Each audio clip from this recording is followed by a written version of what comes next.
Hello guys, দেখতে পাচ্ছেন আমি এখন গরুর ঘাস নিচ্ছি। আমি এই চাষার থেকে মনে করেন প্রতিদিন ঘাস নেই। তো আমি টোটালি 6-8টি ঘাস খাওয়াচ্ছি এখন আমার গরুকে। আমার তো দুইটা বাছুরকে আমি টোটালি 6টা ঘাস খাওয়াই। কি সিস্টেমে মনে করেন যে সকালের দানাদার খাবারটা শেষ হওয়ার পরে আমি ঠিক 12টা-1টার দিকে মনে করেন আমি ঘাস দিয়ে থাকি। ওই একটা যখন বাজে, 1টা থেকে বিকাল 4টা পর্যন্ত, 4টা থেকে 5টা মানে বিকাল 5টা পর্যন্ত ওরা ঘাস খায়।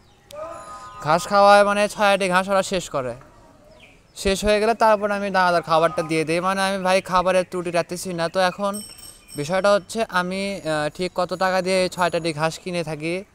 আর আমার বাসা হলো বগুড়া কলোনিতে। এটা আমার নিজেরই দোকান, মুদির দোকান। দেখেন আমি কিন্তু 6-8টি ঘাস ক্রয় করলাম 60 টাকা দিয়ে। অর্থাৎ আমি কিন্তু মিথ্যা বলতেছি না ভাই, দেখেন 60 টাকা দিয়ে দিচ্ছি। এদের নিয়ে চলে গেল সাহেব। তো এটাই হলো আসল কাহিনী। এই তো এখন মনে করেন যে ঘাস আমি কাটবো। সোজা কথা ভাই, গরুর জন্য ঘাসের কোনো সীমা হয় না। ঘাস যত বেশি খাওয়াবেন গরু তত বেশি উন্নতি হবে। ঘাসের কোনো ত্রুটি হয় না। প্রচুর পরিমাণ মানে পর্যাপ্ত পরিমাণের ঘাস খাওয়াতে হবে গরুকে, তাহলে গরুর মনে করেন যে উন্নতি হবে। তো এখন তার মধ্যে আমার ছোট বাছুর মনে করেন সেই লালপা কোয়ালিটির একটা গরু, কাউকে সহ্য করতে পারে না, হলে ঢিস পারতে যায়। একটু মানে বলতে পারেন যে একটু বেয়াদব টাইপের গরু, যদিও আমার ভালো লাগে লালপা গরু।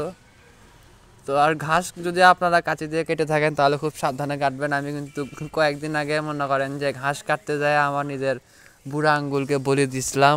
সে এই রক্ত না সেই রক্ত, অনেক রক্ত পড়ছিল আর কি। তো যে একটা রক্তের বন্যা উৎসর্গ করে দিয়েছিলাম আমি আমার গরুদের সেবা করার খাতিরে।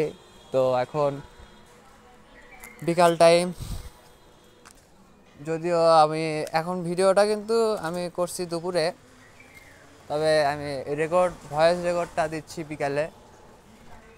তো বিকালের ওয়েদারটা অনেক সুন্দর লাগে, মানে ঠান্ডা আবহাওয়া, গাছপালা নড়ে না চড়ে না, মানে হাওয়া নাই বাতাস নাই, কি আর বলবো রে ভাই। তারপরেও এখন চলতে হবে। আজকে নতুন একটা বেবি ছাড়ছি। নতুন বেবি বলতে বোঝাচ্ছি নতুন একটা কবুতরের বাচ্চা আমি ছেড়ে দিছি দুপুরে। তো আমার জানা নাই কবুতরের বাচ্চাটা বাসায় থাকবে নাকি হারায় যাবে।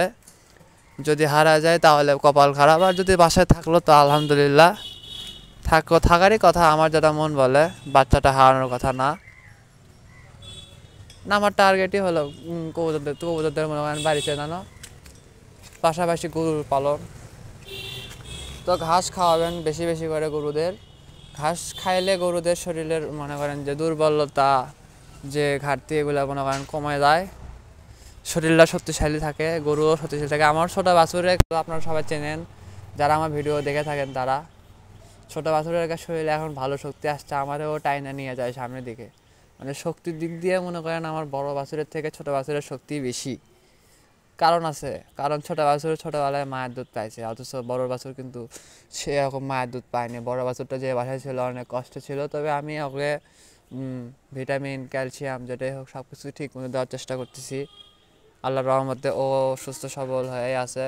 আর পর্যায়ক্রমে আর কি যেটাই হোক মানে গরুটা ভালো হয়ে যাবে। ঘাসের কোনো ত্রুটি নাই, পর্যাপ্ত পরিমাণে ঘাস খাওয়াবেন গরুদের। ঘাস ছাড়া গরু পালা আসলে এক প্রকারের অসম্ভবই বলা যায়। খড় দিয়ে আসলে পোষায় না। খড় হলো গরুর হলো ওই হালকা চাহিদা পূরণ করে, যে চাহিদা দিয়ে আসলে কোনো কিছু হয় না। আমিও কিন্তু আগে খড় খাওয়াচ্ছিলাম, তো যদিও এখন আর খড় খাওয়াচ্ছি না, কারণ খড় খাওয়ানোটা হুদায়। ঘাস খাইলে মনে করেন যে গরুর শরীরে পানির চাহিদাটা অনেকটাই কমে যায়। তো এই ক্ষেত্রে বোঝা গেল যে আসলে ঘাস খাওয়ানোটাই বেটার, খড় খাওয়ায় কোনো লাভ নাই। আমি মনে করি যে 2 মাস যদি ঠিক মতো যদি আমি এদের ঘাসটা দিই, 2 মাস পর্যাপ্ত পরিমাণে যদি ঘাস খাওয়াই, টাকা খরচ হচ্ছে হোক, আমার লাভের বেশি প্রয়োজন নেই, আমার লাভ হোক 10 টাকা, কিন্তু গরুগুলা হবে সিলসিলা দেখার মতো, মানে মার্জিত, মানে গরুর চেহারা দেখে মানুষ আমার থেকে গরু কিনে নিয়ে যাবে, যে হ্যাঁ গরুর ফিউচার আছে। বিষয়টা এরকম। আর আমার কবুতরের বাচ্চাগুলো মোটামুটি বড় হয়েছে, তো আমি আপনাদেরকে আমার কবুতরের বাচ্চাগুলো দেখাবো নি, খুব ভালো করে দেখানোর চেষ্টা করব। মানে মোট কটা বাচ্চা হয়েছে, বাচ্চাগুলো লোম উঠতেছে কি উঠতেছে না। আর আমার দেশি বিড়াল আছে, দেশি বিড়ালের এখন 2টা বেবি আছে, একটা বেবি দিয়ে দিছে, এখন 2টা বাসায় আছে। দেশি তো ওই জন্য তো গুরুত্ব দেই না, আমার শখ আছে আমার যখন একটু টাকা পয়সা হবে আমি 2-1 পিস পার্সিয়ানের বেবি নিয়ে আসবো, নিয়ে আসা মনে করেন যে পালন করার চেষ্টা করব। প্লাস হলো জার্মানি শেপার্ডের বেবি নিয়ে আসার ইচ্ছা আছে। এগুলো মেন কথা এখন না, সময় হোক, তারপর আস্তে ধীরে এগোতে হবে, না হলে কিন্তু হবে না। মানে ওগুলা যদি আমি ব্যবসায়িক আকারে পালন করা শুরু করি, আমি মনে করি একটা সময় ওখান থেকে ভালো প্রফিট আসবে। আসবে না মানে 100 আসবে। কারণ দেখেন ভাই, অনেকেই কিন্তু করতেছে, অনেকেই এগুলো করে ভালো ভালো টাকা ইনকাম করতেছে। সেখানে আমি বা আমাদের মতন যারা যুবক তারা কল্পনা করতেছি, তো কল্পনা একদিন বাস্তবে পরিণত হোক, এটাই দোয়া সবার জন্য। যদি কারো সৎ কর্ম মানে সৎ ইচ্ছা থাকে, সৎ আগ্রহ থাকে, তার ওই ইচ্ছাটা যেন পূরণ হয় আল্লাহর কাছে, এটাই দোয়া। তো কাজ করতে করতে মানে ঘাস কাটারও কিন্তু একটা পেইন, মানে বসে থেকে ঘাস কাটো, এখন ঘাস কাটতে যে হাতও কাটতে পারে, বলা তো যায় না, হাত কাটারও সম্ভাবনা থাকে। এই সম্ভাবনা নিয়েই মনে করেন ঘাস কাটা। ঘাস কাটা কিন্তু আমার শেষ হয়নি, আমি ঘাসটা দিতে গেছি। আর আমার এক্সট্রা কোনো ক্যামেরাম্যান নাই যে আমার সাথে মানে আমার সাথে মনে করেন যে ক্যামেরা ধরে থাকবে, আমি মানে যাব। তো আমার নিজে হাতে একাই সব কিছু করতে হয়, এই জন্য আর কি ভিডিও কোয়ালিটি খুব একটা ভালো আসে না। তারপরেও আপনারা তো দেখেন এরাই অনেক কিছু। আমার সোজা কথা, আমার ভিডিওতে ভিউ 2টা ভিউ হোক, কিন্তু 2টা ভিউ যেন অরিজিনাল হয় এবং ওই 2জন ভিউয়ার্স যেন মানে আমার সত্যি ভালোবেসে থাকে। এরকম 2টা ভিউয়ার্স যদি আমার থাকে না, আমি মনে করি 2টা ভিউয়ার্সের থেকে একদিন আমার 2 কোটি ভিউয়ার্সে পরিণত হবে। মানে কোনো কিছুই অসম্ভব না, সব কিছুই সম্ভব। আর এই জন্যই সম্ভব, আমাদের সামান্য আমাদের দেশে মনে করেন যে প্রায় 20 কোটি মানুষ আছে।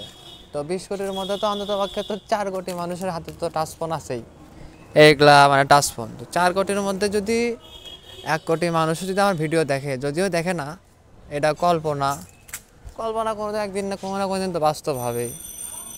এই কল্পনা নিয়ে তো আমি ইউটিউব জগতে বা ফেসবুক জগতে আসা, যে একদিন স্বপ্ন ঠিকই পূরণ হবে। তো দেখেন ঘাস কিন্তু আরও মানে কাটতেছি, এই ঘাসটা কেটে রেখে দিচ্ছি যে এটা আমি পরে খাওয়াবো। এই ঘাসটা দিয়ে আসছি, এখন এই ঘাসটা কেটে রাখলাম, এটা আমি পরে দিব। পরে বলতে ওটা শেষ হওয়া মাত্র এটা দিয়ে দিব, কারণ আমার তো মনে করেন দোকানে বসতে হয়, দোকানদারির পাশাপাশি মনে করেন যে আমি এসে খাইলে মানে কোনো মতো খাইলে আমি ঘাসগুলো কেটে দিয়ে আবার চলে যাই। কারণ আমার মা মনে করেন অসুস্থ বয়স্ক মানুষ, তার উপর আমি অত বেশি প্রেশার দিতে চাই না। তার মনে করেন যে একটু মানে শান্তি দেওয়ার ইচ্ছা আর কি, এতটুকুই, যদিও বাড়ি না বললেই চলে। আর একটা গুরুত্বপূর্ণ তথ্য হচ্ছে যে এখন প্রচুর পরিমাণের বড় বড় গরু মারা যাচ্ছে, মানে ছোট গরু হোক আর বড় গরু হোক, হিট স্ট্রোক করে মারা যাচ্ছে। মানে গরুর পুরো শরীর ফুলে যাচ্ছে, গরুর প্রচুর পরিমাণে শ্বাসকষ্ট হয়, শরীরে ব্যালেন্স পায় না, এরকম একটা সমস্যা, যার কারণে গরু মানে মৃত্যুবরণ করে। আর ভাই গরু বিষয়ে একটা কথা বলি, গরুর প্রতি প্রচুর যত্নশীল হতে হবে এবং গরুর গোবরকে ঘৃণা করা যাবে না। আর গরুর ঘরে ঢোকার সময় আপনি যদি মুসলমান হয়ে থাকেন, বিসমিল্লাহ বলে ঢুকবেন এবং বের হওয়ার সময় বিসমিল্লাহ বলে বের হবেন। আর গরুকে আদর করতে হবে, মানে গরুর সাথে একটা অন্যরকম বন্ধুত্ব তৈরি করতে হবে, যেন গরু আপনার প্রতি বিশ্বস্ত হয় যে না আমাকে কোনো ক্ষতি করবে না, এরকম একটা কিছু। কারণ মালিক বললে ভুল হবে, কারণ আমরা কারো মালিক না, সমস্ত জীবজন্তু থেকে শুরু করে পৃথিবীর সব কিছুর মালিকই এক আল্লাহ তাআলা। তাই নিজেকে কখনো মালিক দাবি করা যাবে না কোনো কিছুর।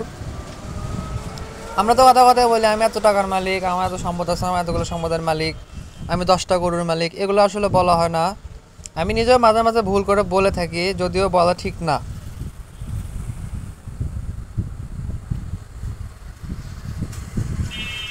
আর কি দিন এসে গেল ভাই, এখন ঘাস কাটা লাগে। বসে থেকে গরুর ঘাস কাটছি, মানে বসে থেকে গরুর ঘাস কাটতেছি। আসলে আমি বগুড়ার ভাষা বলতে স্বচ্ছন্দ বোধ করি, যদিও বগুড়ার ভাষা নাকি অভদ্ররা বলে। মানে ভদ্র সমাজে ভদ্র ভাষা আমি বলতে পারি না খুব একটা, আমার ভাষাগুলো এলোমেলো, হয়তোবা বুঝতে আপনাদের অনেক অসুবিধা হয়।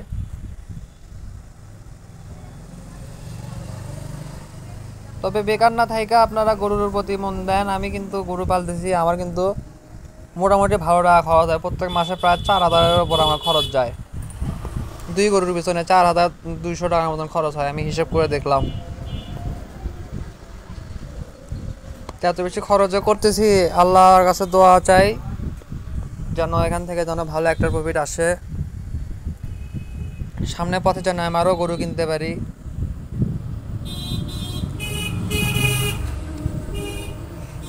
আর আমার চ্যানেলে মানে আমার ভিডিওতে সবাই লাইক করবেন, লাইক দিবেন, লাইক কমেন্ট এবং শেয়ার করে দিবেন।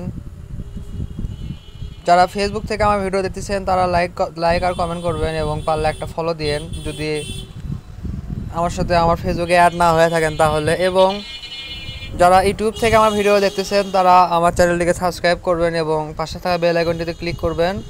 পাশাপাশি লাইক কমেন্ট শেয়ার তো অবশ্যই করবেন যদি ভিডিওটা ভালো লেগে থাকে। আর যদি ভালো না লাগে তাহলে দয়া করে বাজে মন্তব্য করার প্রয়োজন নাই, ভিডিওটা না দেখে ওপর দিকে ঠেলে দেন, সমস্যা নাই।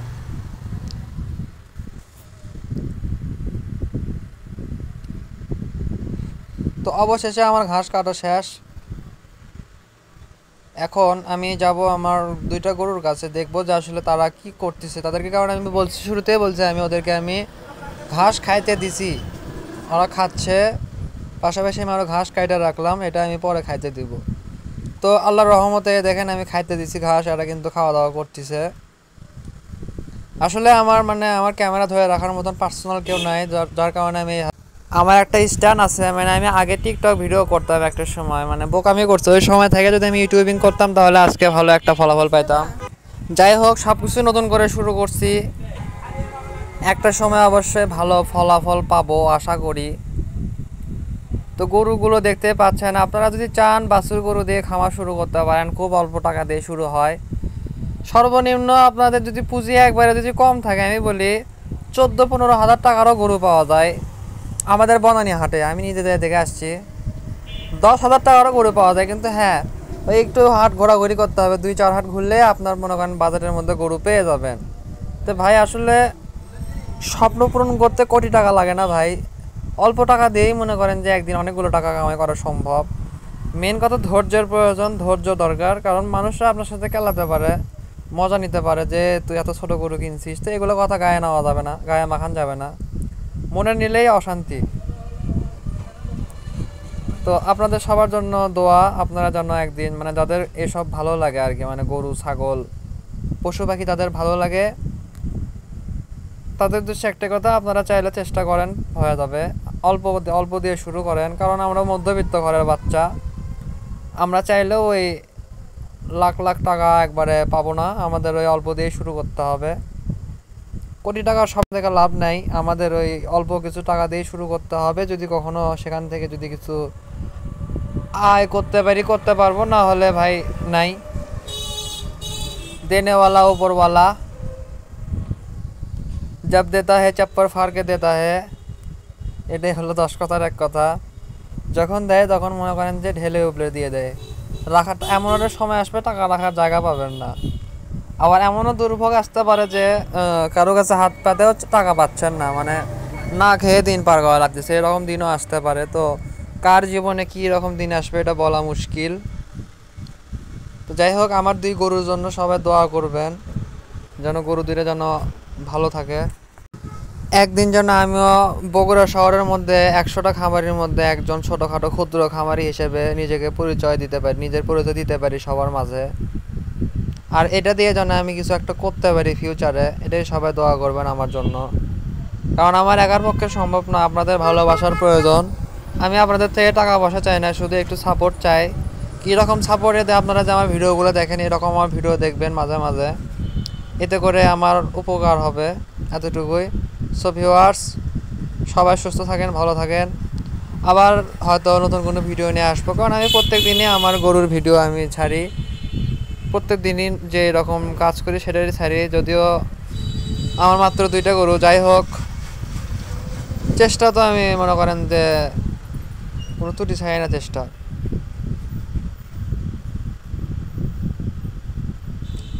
সো সবাই ভালো থাকেন, আল্লাহ হাফেজ।